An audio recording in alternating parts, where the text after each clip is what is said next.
Hello to you, my neighbors on Rich Kids Island. Welcome to our space and to episode 21 in season 2 of the Hot Money Talks podcast. My name is Christine Ishampepe, the money mechanic, and I help you fix your finances. I am on a mission to equip Africa's younger population with adequate financial literacy, advice, and strategy so they can journey to financial freedom and live life purposefully on their own terms and to the fullest, because money is no more a barrier. I want you to live your best life. The Hot Money Talks podcast is a series of honest, open, and transparent money conversations that will guide you on your journey to financial freedom. Here on the podcast, we believe 100% that financial freedom is possible with the right set of knowledge, the right amount of time, and the right circle of people. So a quick life update. 3 days ago, I got gifted a puppy, an energetic, bubbly Lhasa Apso with brown fur and a large appetite. Cocoa bites on everything: slippers, clothes, shoelaces, charger cords, my toes, and just about anything. It's been an interesting experience being a dog mom. Aside the fact that Coco poops and pees everywhere in my room, Coco has brought so much joy to me, and I look forward to nurturing her as she grows, and of course potty training her because anyways, now let's get into today's episode. Today I would like to talk to us about the FOMO syndrome and the pressure that a whole lot of us are facing in our individual lives. The first thing I would like to say, first things first, is make nobody pressure you. Now, some of us are allowing people, especially on social media, to pressure us, and it is not good for our mental health and for our finances. Now, what is FOMO? FOMO, popularly known as the fear of missing out, is a common challenge faced by many of us today, especially with the constant display of lavish lifestyle by our celebrity faves and our friends, acquaintances, and haters in some cases. Now, the pressure that comes with FOMO has caused many of us to get sucked into living fake lives and debt-filled lives. Some of us are living sad and depressed lives because we cannot meet up with certain societal demands, in quotes. Now, how is FOMO birthed? FOMO is birthed from the mindset that other people are somehow living a better life than you are. And this fear now leads us to jealousy, which then leads us to make impulsive spending decisions, which then leads us into debt, into living a fake life, and financial instability ultimately. Right? Now, this FOMO thing that we're talking about, right, is really, really deep because a whole lot of us are trying to meet up with the lifestyles of people that we see around us, right? And we don't even look deeper to see how their lifestyles are being funded. We just feel like we also deserve similar lifestyles, and we would go to any length to get that lifestyle for ourselves. Now, are you guilty of this? It's okay to admit that you are guilty, because I would now like to share some helpful ways to protect yourself from this pandemic. The first thing is to set clear financial goals.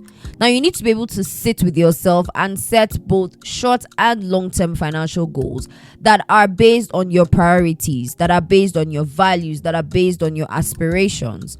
And your goals should be smart in nature. You know me and my SMART goals, always talking about them. Yes, your goals should be specific, measurable, attainable, relevant, and time-bound. And with SMART goals, they're able to, keep you in check, anytime you have the urge to spend carelessly because of the fear of missing out. The second thing is to know your needs and your wants. right? So you know the needs versus wants thing, right? It is very important to clearly identify what you consider as your needs and what you consider as wants, so that you can make informed spending decisions. And of course, you are to always prioritize your needs at all times and then plan for your wants. Now, this is not me saying, cast away your wants, discard them forever and ever. No, what I am saying is your needs must always come first. Your needs must always come first. And then when you identify what your wants are, now we know that our needs are the things that are necessary for survival, right? Then our wants are things that we can definitely do without.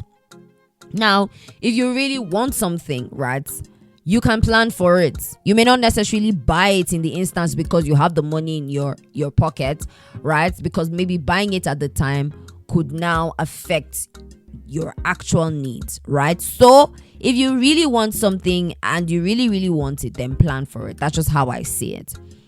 But it should never be the priority. Your need should always, always come first. The third tip is to know your triggers and avoid them as much as possible. Now, one way to deal with FOMO is to identify your triggers and avoid them as much as you can.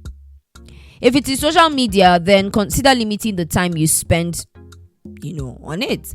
And if need be, unfollow some of the people you feel are pressing your neck.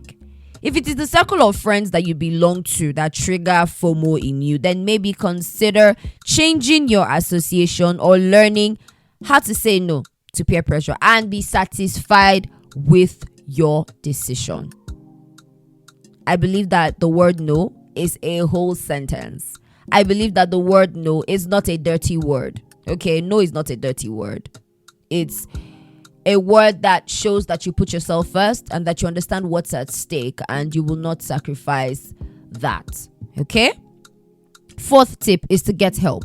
Now, if FOMO has really messed with your finances, then you may need to actually get professional help or advice to get back on track. So, for example, if you find that you are neck deep or knee deep in debt, right, you may need a coach or a financial advisor who can help you come up with a payback plan. Now, he or she can also help you come up with a personalized financial plan for your journey going forward. Ultimately, the fifth and final tip is to learn contentment. Now, according to Theodore Roosevelt, and I quote, "Comparison is the thief of joy." In truth, one ultimate way to deal with FOMO from the roots is to learn contentment and discipline. You must understand that you are on your unique journey and you're not in a competition with anyone. Make everybody run their race, jeje.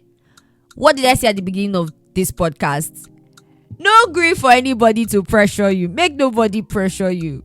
Because you may even be shocked that the people whose lives you are jealous of are probably also living a fake life. So can you see how toxic that is? Some of them may be in a lot of debts just so that they can keep up appearances. See, the key is just to be yourself and take life one day at a time. Easy, jeje. Take it slow. If you want nice things, then work hard, work smart, and invest wisely. And with time, you save good chop life. Thank you for listening to today's episode of the Hot Money Talks podcast. If you have listened to this point, then it means that you have gotten value. Do not keep it to yourself. Go ahead and share the link to this episode with someone you want to see win with their finances this year and beyond. It would mean the world to me if you took a few minutes to leave me a review in the comment section of this podcast so that others can see your endorsement and join the community of listeners who enjoy this podcast. Don't forget that new episodes of the Hot Money Talks podcast drop weekly and you can listen to them on your favorite podcast platforms, Spotify, Apple Podcasts, and YouTube. Subscribe and follow the show on either of these platforms so that you are notified whenever an episode is released. Recommendations are powerful, so please tell your friends and family about this podcast so we can go on this journey together. To connect with me on other platforms, do well to follow The Money Mechanic at The Money Mechanic page on YouTube, Facebook, Instagram, and TikTok. I hope most importantly that you will take action on your finances today.